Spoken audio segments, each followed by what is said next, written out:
Hello and welcome to Success Stories.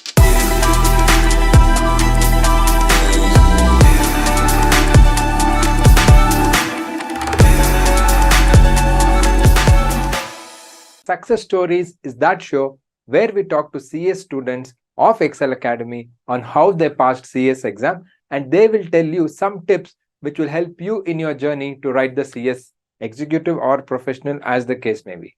And joining me today is Tejaswini. Hello Tejaswini, welcome to Success Stories. Good afternoon, sir. Thank you. So first of all, before we go ahead, please give us a little background. Where are you from? What are you doing? And what did you pass in June 2023? So I am Tejaswini. I am from Coimbatore, and in the previous attempt, I had cleared my second module, executive.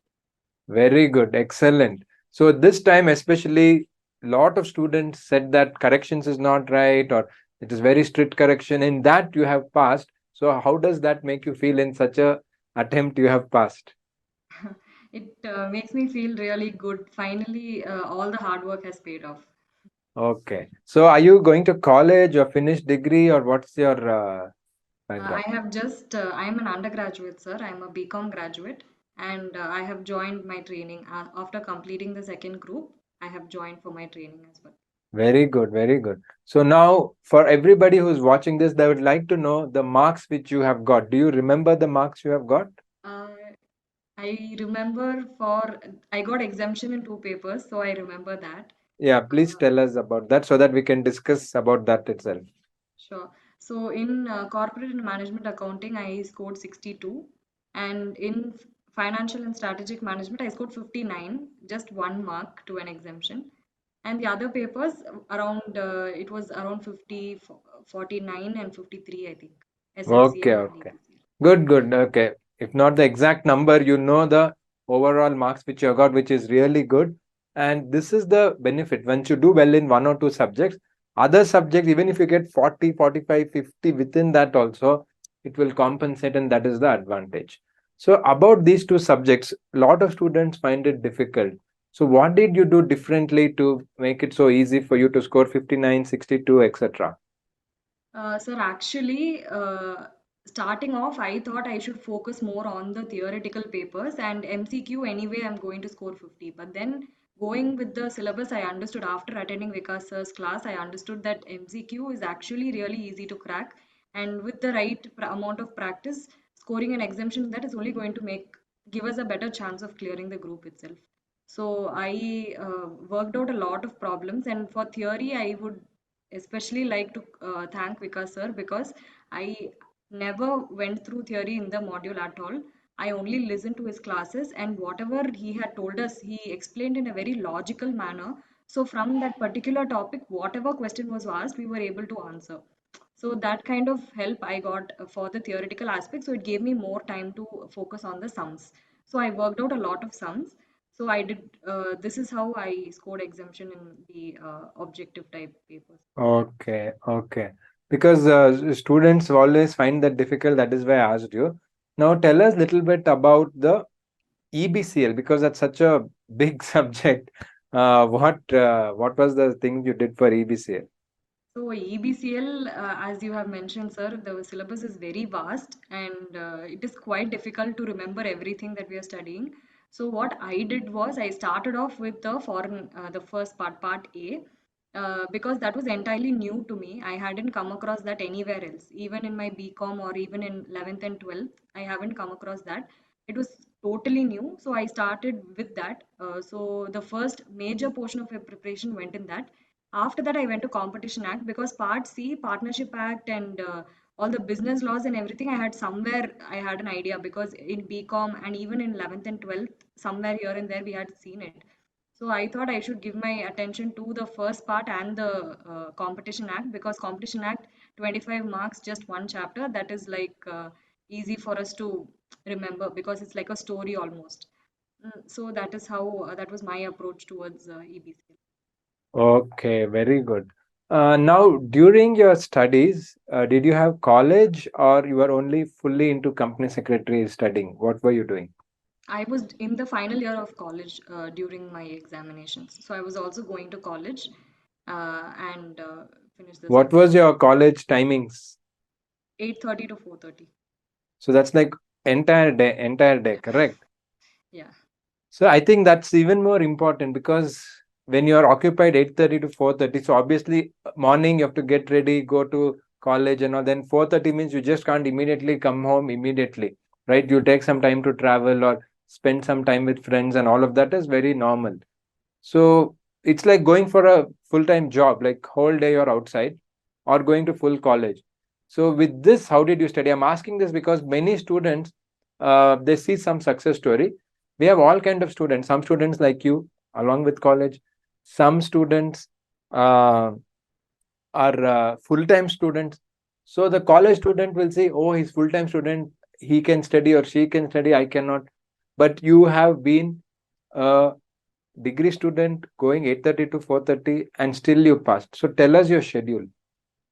Sir, actually, I am somewhere in between both college and full time because I was during my last semester is when I started preparing for the second module.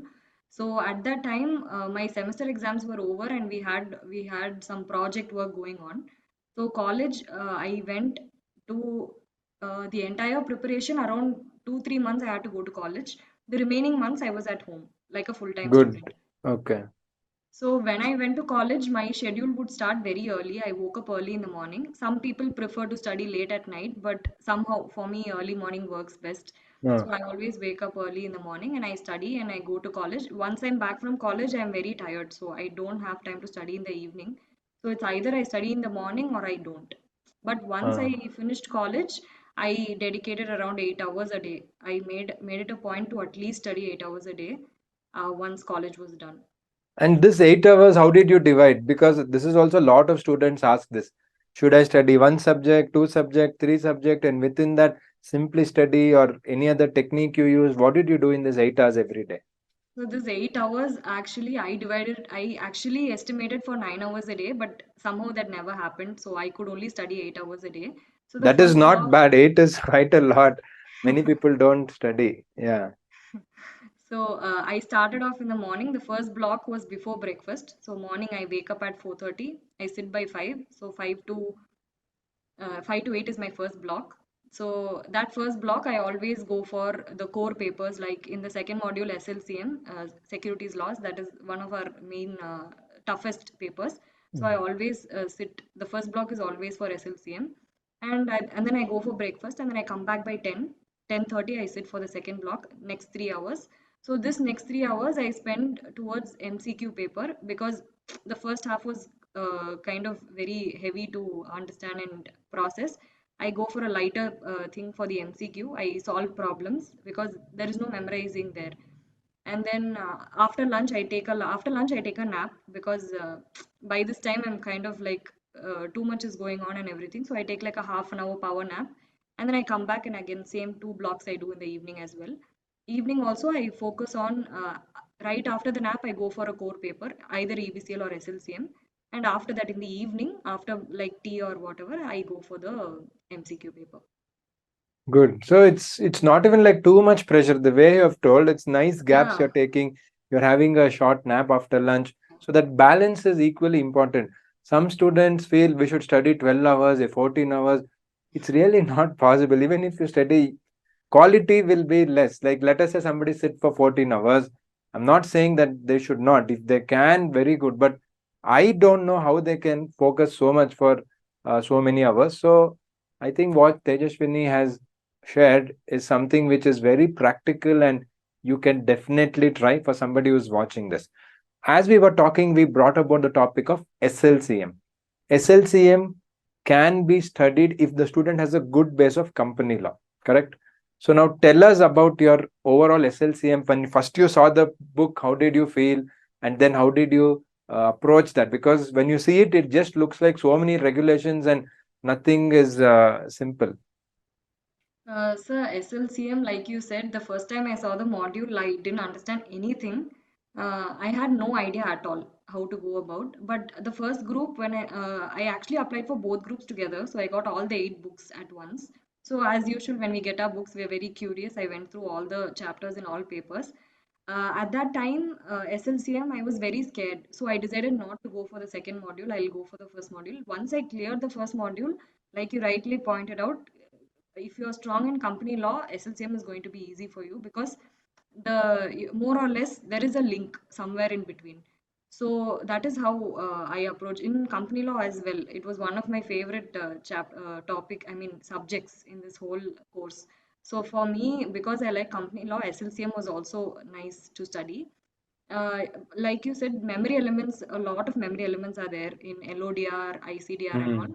So for that, Swati ma'am gave us techniques as well. She told us to write it down and make a list of what to remember. So for 1 to 6 points, you say 1 to 6 once, go reverse 6 to 1. So that way it stays in your head. So using that, some important memory elements I remembered. Everything else is logical in SLCM. So that is how I approached the subject. Nice, nice. Now tell us a little bit about see, now you're finished executive. How is the looking forward? How is your thing? Do you want to write both the modules? Have you already joined training? What is your plan? So as of now, immediately before I joined training, like as soon as I got the results, I was very happy. I decided to. My parents actually wanted me to not go for training. They said you anyway because it's new syllabus. The first attempt can only be given in June. So now that you have around 8 to 9 months, you can sit at home, finish the exams, and go for training. That is what my parents insisted. However, once I went for the EDP, Executive Development Program, my perspective changed because I couldn't wait to go to training because there's a lot to learn. Because we have been sitting at home and studying for such a long time. So to finally, do all that, whatever you've been learning in books, finally do all that, that experience is something I wanted to have right away. Because anyway, whenever you finish the exams, you will have to go through 2 years of training. So there is no 1 year, 2 year concept now. So I decided to just go for it. And regarding the exam, I'm planning to give only one group at a time because I wouldn't want to take a chance of giving an attempt in case I give Correct. both the groups. So I want to take one group at a time. Now that I have 9 months, I'm only settling in my training. So it is taking quite some time for me to settle in. So using this time, I'm hoping to give one group at a time only. I think this is exactly what every student should do. Okay, that is what I suggest to them. Anyway, you have to clear exam and have to do training. There's no choice. But the later you start training, the later you're going to finish. So please understand that for everybody. Later you start, it may be 10 months, 1 year, or whatever, that much later. See, now you may not feel, but at that time it will become irritating because you have finished the exam, but training is not over.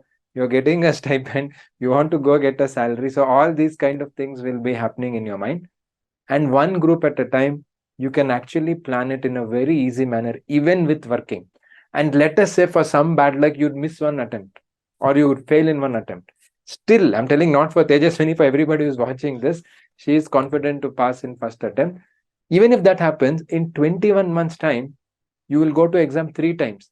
In that, you will pass. So by the time you finish training, you will pass your exam in worst case.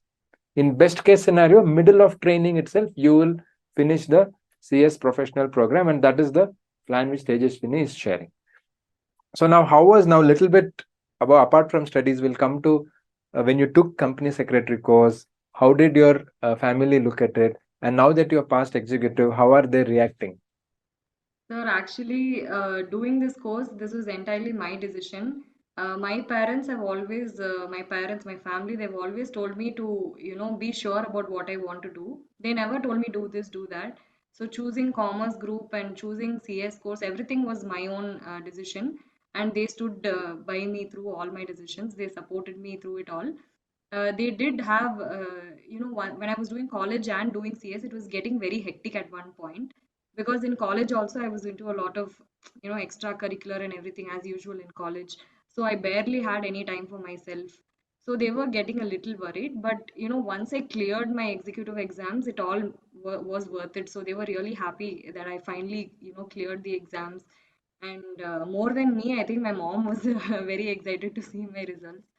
And once I did this and I got into training also, now that I'm in a nice place, I'm able to support myself even during my training. Usually for training, most of the students are still dependent on their parents financially. Correct. But now I am able to support myself. and I'm still studying. So my parents are really happy for me right now, and I hope I keep them happy by clearing it in the first attempt. Yeah, I'm sure you will. So the message here for people who are watching, see in the success story, each student story, we want at least 2, 3 things for you to get inspired. See, parents will always support you. And as a student, yes, you will be in doubt before you pass. But see, once you pass executive, everything changes. That is why I tell students, please give your 100% effort for executive. You don't have to do anything more. Result will come. And this is not competitive exam like bank exam, IAS, that is UPSC exam. This is not like that. If you do well, you will pass. In the UPSC exam, it is percentile. Even if you do very well, you may still fail because depending on the people who got higher marks than you. Our marks is like get 40, you pass, get 50, you have aggregate. Everybody gets, everybody pass. So main thing is it's in your hands. I want everyone to realize that. Now, Tejaswini, now confidence level for professional is very great. Now we'll come little bit about the experience at Excel Academy. So first, when people call us or they inquire about the classes, so we tell we have live class recorded, then we have daily, we have a quiz, then we have weekly test, mock exam, mentorship. We tell so many things. Many people say, really, all this is there or not. So how was your experience with Excel? Yes, the answer to your question is all of this is there. They do follow up with you. Actually, I had my mentor was, I think, Srimati ma'am. So she called me every single week. She asked me what I studied. Even my parents didn't check up on me, but she did. She asked me, what did you study? How much have you studied? How much is left? Oh, you studied this much. No, you have to study this more. All of that she kept, telling me to push myself and everything. And there were times when I didn't pick her call up. And then I would message her saying, "Sorry, ma'am, I was out." She's like, "Okay, hope you have completed today's portions." So she was always there to check up on me whether I'm on track with my schedule and all. My parents, once we get older, our parents don't interfere much, so they Yeah. thought I know how much and what I'm doing, so they didn't ask me how much I'm studying also. But Srimati ma'am was constantly checking up on me, and she was also asking me, "Do you have any doubts in class? Do you want anything to be changed?" For feedback also, she used to keep asking me for the feedback as well. And yeah, the live classes, I attended a few live classes. I think for CMA and FMSM, I attended all the live classes. But for the other subjects, I couldn't attend the live classes, so I only went for the recorded versions. So the live classes were also really nice. Vishwa sir was very interactive. The sums also, in case we have any doubts and we stop in between, he's very patient and he goes from the top again. Usually, when we are solving sums, only after we finish, he usually that is how it is. Only after you finish the sums, they say if you have any doubts, you ask. But here, right from the beginning, at whatever step you have a doubt, he is ready to clarify. And he also gives us a lot of calculation techniques and all. Like, for example, he gave us something to find the root and all. So I didn't know all of that using a calculator also without a calculator. So it's not just about the subject. Beyond that, there are a lot of memory techniques, a lot of calculation techniques that they teach us. Okay, very good. So now what do you want to tell students who are going to write the exam? Because many of them are in doubt, many of them are not sure. 2, 3 things if you have to tell, because now you are in a position to tell because you have cleared, what you would like to suggest to them. Uh, I was also there in that place where I wasn't sure. I told myself this is the last time I'm giving this attempt. If I don't clear, I'm going to leave the course because beyond a certain point, you can't keep giving attempts without having a backup. So that was my mindset. But once I cleared the exam, that is when I really, after attending the EDP, going to training, that is when I actually went into the field. So seeing everybody else, all other qualified company secretaries working in the company and everything, I felt like how many ever attempts you give, this is worth it because seeing them, uh, Exactly. how they carry themselves, the way, the respect that they get once you qualify, the respect that you get for the profession, that I think is unmatched. Exactly. I think that's a very important point for people who are watching it. See, students are just sitting with the book, or they're going to coaching class face to face, or they're going online coaching class. But when you really see the real world, go to a company or go to a practicing CS office, see how they interact with directors or other stakeholders. that is when you really know what is our position, what is our respect, what is our demand in the market. And like Tejaswini said, after passing, when she went for EDP, so many speakers come, correct? So many different company secretaries from different age group, different experience, they come. Then she has joined the training, 21 months training. There you meet your senior, you meet the other office colleagues, and you realize the value of a CS. So for people who are watching this, yes, as a student, all of us go through frustration, whether it is Tejaswini, me when I was student, or anybody else. But just look at the long-term picture. Go and try to meet some real CS. It is worth, like she said, how many of our attempts it is worth, because end of the day, what we get with a CS kind of qualification is very, very rare compared to something like BCom or MCom like that. You don't get even MBA, because if you have in a good college, fine, but otherwise 99% MBA colleges are very, very average. So I think that's a very good tip you have shared in the end, Tejaswini. Thank you very much, and I hope to see you in the next success story when you have passed professional program. What do you say? Hopefully, sir. Yes, I'm sure you will pass, and we will again meet in success story when you have passed the CS professional program. I'll save this clip for the next episode. Sure, sir. Hoping to see Okay. you there too. Yes. So for everyone who's watching it, I hope you learned a lot from Tejaswini's experience. We just hope that every success story gives you 1 or 2 points to give that motivation for you to do well. And for anything else, Excel Academy is always there to help you. Thank you very much.